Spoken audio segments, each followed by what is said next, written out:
Hello दोस्तों, आज आप लोगों के बीच फिर से मैं एक छोटा सा टॉपिक लेकर आया हूँ जो आप लोगों को बहुत ही इम्पोर्टेंट है।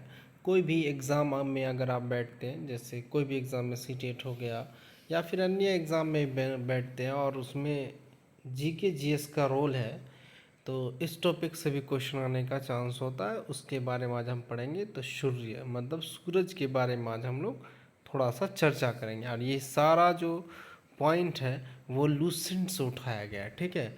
और लूसेंट तो आप जानते हैं बहुत ही इम्पोर्टेंट होता है, बहुत ही ज़बरदस्त बुक है, उसी से उठाया गया है। चलिए अब इस टॉपिक को हम लोग छोटे वीडियो के माध्यम से पढ़ लेते हैं और एक दो बार रिवीजन भी कर लिया कीजिएगा, ठीक है। तो सौरमंडल मतलब सन जो है सौरमंडल का क्या प्रधान है, मतलब पूरा जो सौरमंडल उसका प्रधान क्या होता है, सूर्य को कहा जाता है, ठीक है। जैसे अपने गांव में एक प्रधान होता है, उसी तरीक़ा से सौरमंडल में भी प्रधान कौन है, तो अपना सूरज। यह मंदाकिनी दुग्ध मेखला के केंद्र से लगभग 30,000 प्रकाश वर्ष की दूरी पर एक कोने में स्थित है। मतलब जैसे अपने लोग अभी बोलते हैं ना कि यहाँ सूरज है और सूरज के चारों ओर क्या मतलब प्लैनेट्स घूमते हैं, ठीक है। तो उसी प्रकार से सूरज भी किसका हिस्सा है, तो मंदाकिनी दुग्ध मेखला। मंदाकिनी दुग्ध मेखला का क्या है, एक छोटा सा भाग है जो केंद्र से कितनी दूरी पर है, दुग्ध मेखला के कितनी दूरी पर, 30,000 प्रकाश वर्ष की दूरी पर है कि एक कोने में स्थित है। प्रकाश वर्ष याद रखिएगा, यह दूरी का एक मात्रक होता है, यूनिट होता है, ठीक है। यह दुग्ध मेखला मंदाकिनी के केंद्र से चारों ओर 250 किलोमीटर प्रति सेकंड की गति से परिक्रमा कर रहा है। मतलब जैसे अपना पृथ्वी ले लीजिए, तो पृथ्वी सूरज के चारों ओर घूमता है कि नहीं घूमता, तो उसी प्रकार से सूरज जो है किसके, मंदाकिनी के केंद्र के चारों ओर घूमता है। कितनी स्पीड से, 250 किलोमीटर प्रति सेकेंड, 250 किलोमीटर प्रति सेकेंड की गति से परिक्रमा करता, मतलब चारों ओर घूमता है। इसका परिक्रमण काल मतलब दुग्ध मेखला के मिलियन वर्ष है, और जिससे ब्रह्मांड वर्ष का यहाँ पास के केंद्र के चारों ओर एक घूमने में लगा समय कितना, 25 करोड़ वर्ष है, ठीक है। तो मतलब एक बार अगर चारों ओर चक्कर लगाता है सूरज, तो उसको कितना समय लगता है, 25 करोड़ वर्ष लगता है, जिसे ब्राह्मण वर्ष भी कहते हैं। जिसे क्या कहते हैं हम लोग, ब्राह्मण वर्ष कहते हैं, ठीक है। उसके बाद सूर्य अपने अक्ष पर पूर्व से पश्चिम की ओर घूमता है। ये भी याद रखना है कि सूरज जो अपने अक्ष पर घूमता है वह पूरब से पश्चिम की ओर घूमता है, ठीक है। इसका मध्य 25 दिनों में, मतलब मध्य भाग जो है 25 दिनों में, और ध्रुवीय भाग जो है वो 35 दिनों में घूर्णन करता है। मतलब इसका मध्य सूरज के बीच का भाग जो घूर्णन मतलब घूमता है तो 25 दिनों में, और ध्रुवीय भाग जो ऊपरी भाग होता है वो 25 दिनों में घूर्णन कंप्लीट करता है। उसके बाद हम लोग बात करते हैं, सूर्य एक गैसीय गोला है। मतलब सूर्य कैसा है, एक गैसीय गोला है, याद रखिएगा, जिसमें हाइड्रोजन 71%, हाइड्रोजन कितना परसेंट है, 71% है। उसके बाद अगर हम लोग बात करेंगे हीलियम, याद रखिएगा हीलियम 26.5%, और अन्य तत्व की अगर बात करेंगे तो 2.5% होता है, ठीक है। अन्य तत्व कितना है, 2.5% है। सूर्य का केंद्रीय भाग क्रोड, मतलब सूरज के बीच के भाग को क्या कहते हैं हम लोग, क्रोड कहते हैं, जिसका तापमान 1.5 इंटू 10⁻⁷ डिग्री। और उसके बाद याद रखना है कि इसका जो ताप होता है कितना होता है, 1.5 इंटू 10⁻⁷ डिग्री सेल्सियस होता है। तथा सूर्य की बाहरी सतह का तापमान, अगर सूर्य का ऐसे पूछे कि बाहरी सतह का तापमान क्या होता है, तो 6000 डिग्री सेल्सियस होता है। कोर पर बोले क्रोड में कितना हो, जिसका तापमान होता है 1.5 इंटू 10⁻⁷ डिग्री सेल्सियस। ये बात को जरूर याद रखिएगा, नहीं होगा तो आप लोग टॉपिक बना लीजिएगा और नोट्स के रूप में इसको पॉइंट बाय पॉइंट छोटे छोटे पॉइंट में आप लोग उतार लीजिएगा, ज़्यादा आसान होगा। चलिए हम लोग आगे की ओर बढ़ते हैं। उसके बाद अगर हम लोग बात करेंगे तो नेक्स्ट आ जाता है हैंस बेथ। हैंस बेथ ने बताया कि 10⁻7 डिग्री सेल्सियस ताप पर सूर्य के केंद्र पर चारों ओर हाइड्रोजन नाभिकीय मिलकर एक हीलियम नाभिकीय का निर्माण करता है। ठीक है, मतलब ये हैंस बेथ के अनुसार बोला गया कि 10⁻7 डिग्री ताप पर सूर्य के केंद्र पर हाइड्रोजन नाभिकीय मिलकर एक हीलियम नाभिकीय का निर्माण करता है। अर्थात सूर्य के केंद्र पर नाभिकीय संलयन होता है, जो सूर्य को क्या प्राप्त होता है, तब उसके बाद सूर्य को ऊर्जा प्राप्त होता है। ठीक है, सूर्य की ऊर्जा का स्रोत है, सूर्य की ऊर्जा का यही जो है स्रोत हो जाता है। ठीक है, उसके बाद अगला पॉइंट है, ये हैंस बेथ के अनुसार है। ये बात किसके द्वारा कहा गया? हैंस बेथ के अनुसार। उसके बाद अगला है सूर्य के दीप्तमान सतह का को प्रकाश मंडल कहते हैं। मतलब जहाँ दीप्तमान, जहाँ जलता है सूर्य का, जहाँ से रोशनी निकलता है, उसी को हम लोग कहते हैं क्या? प्रकाश मंडल कहते हैं। प्रकाश मंडल के किनारे प्रकाशमान नहीं होते। प्रकाश मंडल के किनारे याद रखिएगा प्रकाशमान नहीं होता, क्योंकि सूर्य का वायुमंडल प्रकाश का अवशोषण कर लेते हैं। तो सूर्य का जो वायुमंडल, जैसे अपने यहाँ का वायुमंडल होता है ना, तो उसी तरीका सूर्य का जो वायुमंडल है वह उसको क्या कर लेता है? अवशोषण, मतलब एब्जॉर्ब कर लेता है। इसे वर्णमंडल कहते हैं। तो वो जो अवशोषण करता है उस मंडल को क्या कहा जाता है? वर्णमंडल। क्या कहा जाता है? वर्णमंडल। इंग्लिश में भी याद रखिएगा क्रोमोस्फीयर कहते हैं। यह लाल रंग का होता है। ये कैसा होता है वर्णमंडल? वर्णमंडल लाल कलर का होता है। ये भी याद रखना है कि वर्णमंडल कैसा कलर का होता है? लाल कलर का होता है। उसके बाद है सूर्य ग्रहण के समय, सूर्य ग्रहण होता है, सुने होंगे आप लोग क्या सूर्य ग्रहण होने वाला है, कि सूर्य ग्रहण के समय सूर्य को दिखाई देने वाला भाग जो होता है, वो भाग को सूर्य किरीट या कोरोना, इंग्लिश में याद रखना, या कोरोना कहते हैं। इंग्लिश में क्या बोला जाता है? कोरोना। हिंदी में सूर्य किरीट कहा जाता है। जो दिखाई देता है सूर्य ग्रहण के समय, जो सूर्य को देखेगा तो सूर्य दिखाई देगा, तो सूर्य का कौन सा भाग दिखाई देता है? सूर्य किरीट या कोरोना। यह सूर्य का बाह्यतम परत है। याद रखिए कोरोना जो है सूर्य का कौन सा परत है? बाह्यतम, मतलब बाहर वाला परत है। सूर्य किरीट एक्सरे उत्सर्जित करता है। सूर्य किरीट क्या उत्सर्जित करता है? एक्सरे उत्सर्जित करता है। इसे सूर्य का मुकुट कहा जाता है। याद रखिएगा कि कोरोना को जो है सूर्य का क्या कहा जाता है? मुकुट भी कहा जाता है। तो क्वेश्चन आ जाता है सूर्य का मुकुट किसे कहा जाता है? तो सूर्य का मुकुट किसे कहा जाता है? कोरोना को सूर्य किरीट को कहा जाता है। ठीक है, और ये अगर ये क्वेश्चन आए कि सूर्य का बाह्यतम परत कौन है, तो याद रखिएगा कोरोना है, सूर्य किरीट है।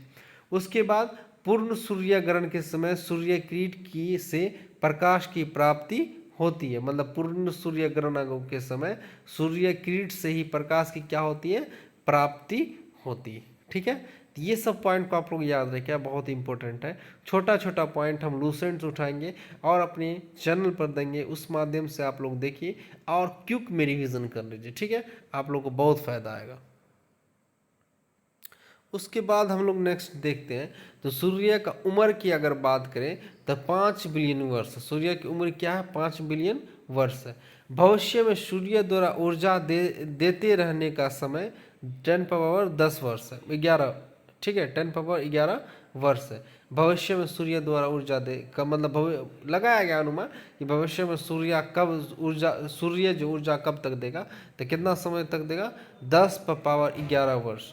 सूर्य के प्रकाश को पृथ्वी तक पहुंचाने में 18 मिनट 16.6 सेकेंड का समय लगता है।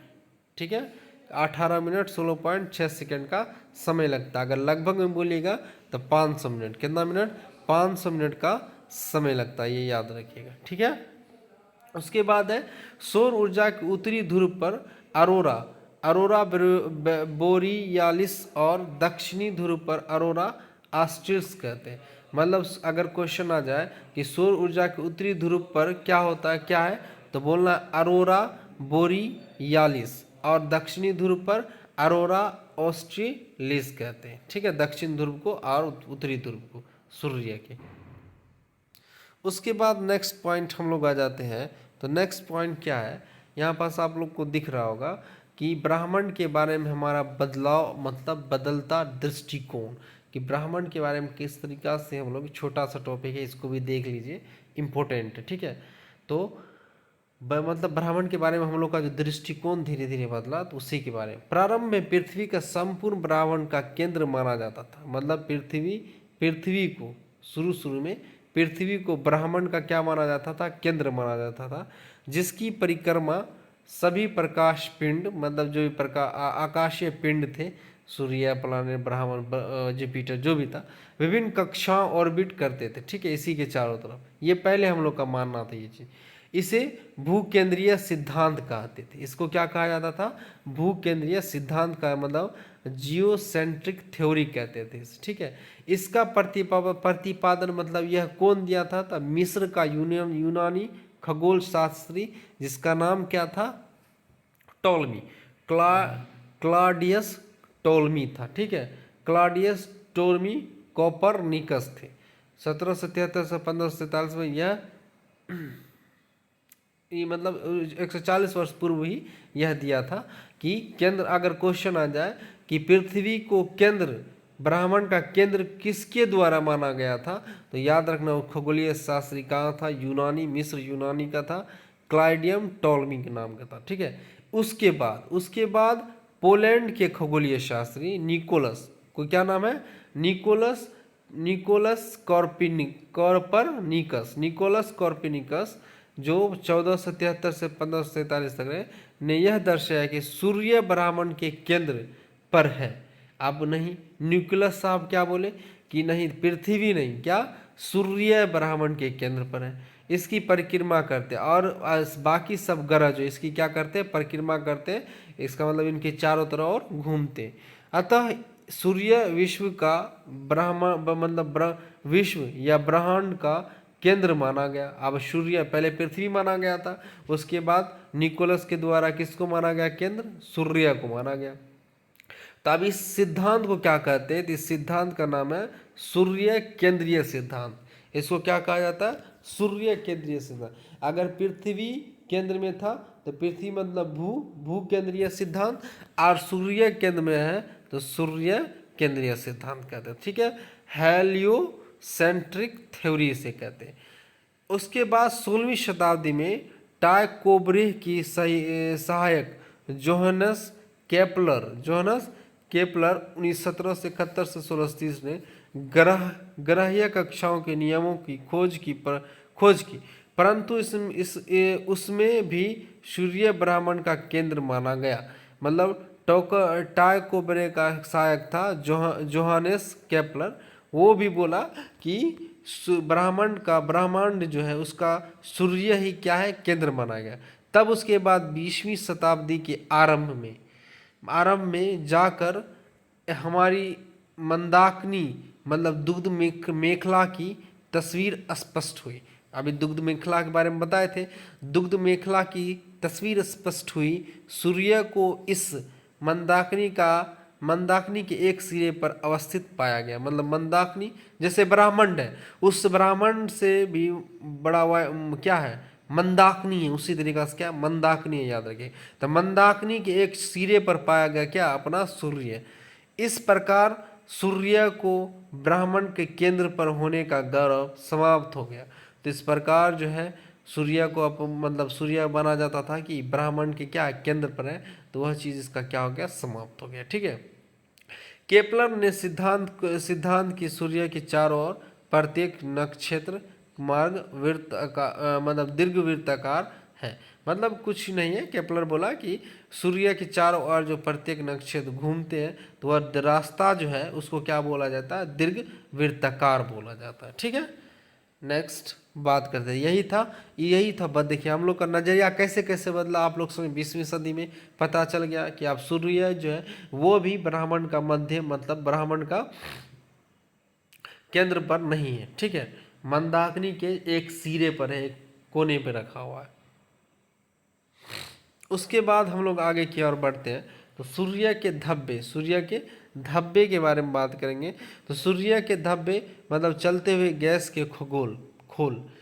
सूर्य के धब्बे की बात करते हैं तो चलता हुआ जो गैस होते हैं उसी के खोल को कहा जाता है।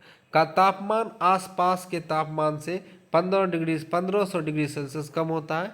सूर्य के धब्बों का एक पूरा चक्र 22 वर्षों का होता है। मतलब सूर्य का के धब्बों का जो एक पूरा चक्र होता है घूमने का, वो 22 वर्षों तक होता है। पहले 11 वर्ष तक यह धब्बा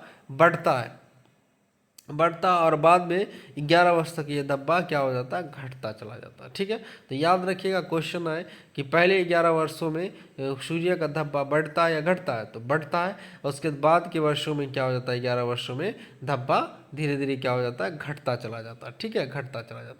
जब सूर्य की सतह पर धब्बा दिखलाई पड़ता है तो उस समय पृथ्वी पर चुंबकीय झंझावत मैग्नेटिक स्ट्रोम उत्पन्न हो जाते। मतलब सूर्य पर जब आप धब्बा दिखाई देता है उस वक्त पृथ्वी पर थोड़ा चुंबकीय क्या होता, मैग्नेटिक स्ट्रोम उत्पन्न होने लगती है। इससे चुंबकीय सुई की दिशा बदल जाती है, जो रेडियो, टेलीविज़न, बिजली चालित मशीनें आदि में गड़बड़ी उत्पन्न होने लगती है। ठीक है, तो ये काम होता है जब धब्बा सूर्य का हम लोगों को दिखाई देने लगता है, तो ये चीज़ होने लगता है। नेटवर्क नहीं आएगा, बिजली चली जाएगी, ये सब काम होने लगता है। उसके बाद अब लास्ट पॉइंट है आप लोगों को सूर्य के। इससे ज़्यादा आप लोगों को सूर्य से नहीं पूछा जाएगा, और मेरे साथ जुड़िए। छोटा छोटा टॉपिक हम थोड़ा समय लगता है देने में, लेकिन दिया जरूर करेंगे। और हमारे साथ रहिए, मिलिए। और सीटेट रहे, बीपीएससी रहे, किसी चीज़ की भी तैयारी करते हैं तो इस छोटे से टॉपिक को 10 मिनट का 15 मिनट का बनेगा, और इसको आप लोग देख लिया कीजिएगा। तो क्या होगा, एक तरह आपका रिवीजन हो जाएगा। ठीक है, उसके बाद सूर्य का व्यास की अगर हम बात करें तो 13,92,000 है। ठीक है, सूर्य का व्यास कितना है, 13,92,000 किलोमीटर है, जो पृथ्वी के व्यास से 110 गुना है। आप सोचिए, पृथ्वी के व्यास से 110 गुना बड़ा है। सोचिए पृथ्वी से कितना बड़ा होगा। तो उसके बाद याद रखना 13,92,000 व्यास है। उसका सूर्य पृथ्वी से 13 लाख गुना बड़ा है। 13 लाख गुना बड़ा भी है। पृथ्वी को देखिए, पूरा पृथ्वी आदमी घूम नहीं पाता है, तो पृथ्वी का 13 गुना बड़ा है। और पृथ्वी को सूर्य ताप का 2 अरब पर भाग मिलता है। उसके बाद मध्य रात्रि सूर्य का अर्थ क्या होता है, इसका मीनिंग जान जाए। अगर कभी पूछ ले तो बता दीजिएगा। सूर्य ध्रुवीय वृत्त पर देर तक चमकता है। सूर्य का ध्रुवीय वृत्त में देर तक चमकता है, और मध्य रात्रि का सूर्य आर्कटिक क्षेत्र में दिखाई देता है। ठीक है, तो इस बात को याद रखिएगा। और लाइक, कमेंट, शेयर जितना कर सकते हैं आप लोग कीजिए इस चैनल को। और इन सब के लिए आपका दिल से धन्यवाद, और देखा जरूर कीजिए। Thank you. बाकी सबका भी हम धीरे धीरे देंगे, टाइम लगता है वीडियो बनने के लिए। ठीक है, थैंक यू।